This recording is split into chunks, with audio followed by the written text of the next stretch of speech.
Hello everyone, welcome back to our discussion about tense. Friends, in our last video, we have seen about present tense. Today we'll see about past tense.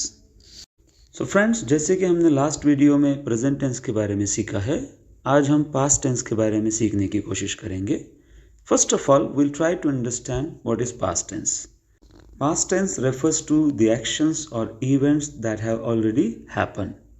मतलब कि ऐसे incidents या ऐसे actions जो कि past में already हो चुके हैं उसको बताने के लिए हम पास्ट टेंस का यूज़ करते हैं.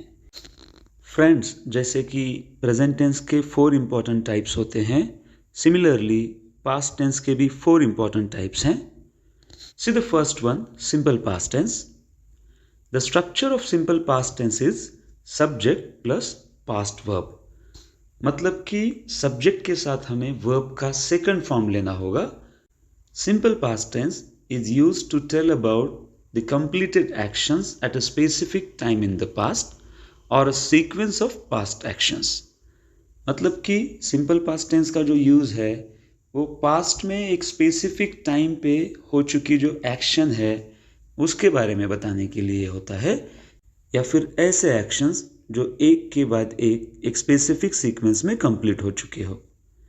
See the example, she visited the museum yesterday. मतलब कि वो कल म्यूजियम गई. मतलब कि म्यूजियम जाने की एक्शन पास्ट में ही कंप्लीट हो चुकी है. See the another example, he went inside the room, opened the cupboard and took out one book. So friends, इस एग्जाम्पल में एक स्पेसिफिक सीक्वेंस ऑफ एक्शंस बताई गई है. The next important type of past tense is past continuous tense. The structure is subject plus was or were plus present participle. So friends, हमें subject के साथ was या were में से कोई एक verb लेना होगा और present participle मतलब कि verb का fourth form that is we plus ing लेना होगा. Past continuous tense is used to tell about the actions in progress at a specific time in the past or to tell about the background actions in a story. See the example, they were watching a movie at 8 p.m. मतलब कि movie देखने की action जो है वो past में चल रही थी, वो कंप्लीट नहीं हुई थी. See the another example, John was reading a book while his mother was cooking dinner. Suddenly the lights went out. तो इस एग्जाम्पल में हम देख सकते हैं कि बैकग्राउंड में कुछ एक्शंस चल रहे हैं, उसे बताने के लिए पास्ट कंटिन्यूस टेंस का यूज हुआ है. See the third important type of the past tense is past perfect tense. The structure is subject plus had plus past participle. मतलब कि सब्जेक्ट के साथ हैड और हैड के साथ पास्ट पार्टिसिपल यानी कि वर्ब का थर्ड फॉर्म आपको लेना पड़ेगा. See the uses. It is used to tell about the actions completed before a certain point in the past और to show a cause of a past action. See the example, he had left before the train arrived.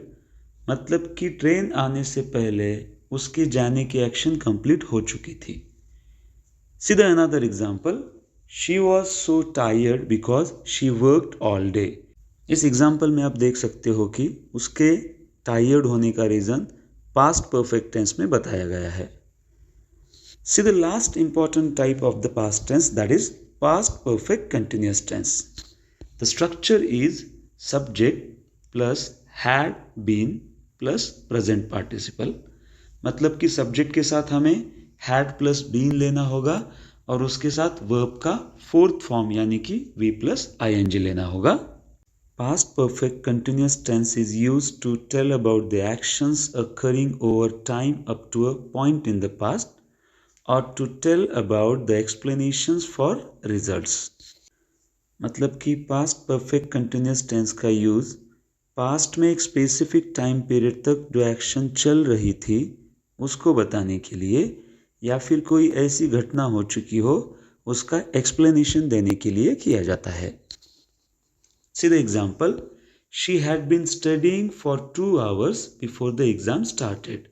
मतलब कि past में एक action शुरू हुई और दूसरी action होने तक पहली वाली एक्शन चलती रही, इसे बताने के लिए हमने पास्ट परफेक्ट कंटिन्यूअस टेंस का यूज़ किया। See the another example. I felt weak because I had been fasting. इस एग्जाम्पल में दो पास्ट एक्शंस है, लेकिन एक सिंपल पास्ट में है, वो है रिजल्ट, और उसका एक्सप्लेनेशन देने के लिए I had been fasting ये पास्ट परफेक्ट कंटिन्यूअस टेंस में यूज किया गया है। So friends, I hope you have understood very well about the past tense. For more such videos about future tense and so on, visit to this channel and subscribe it. Thank you so much.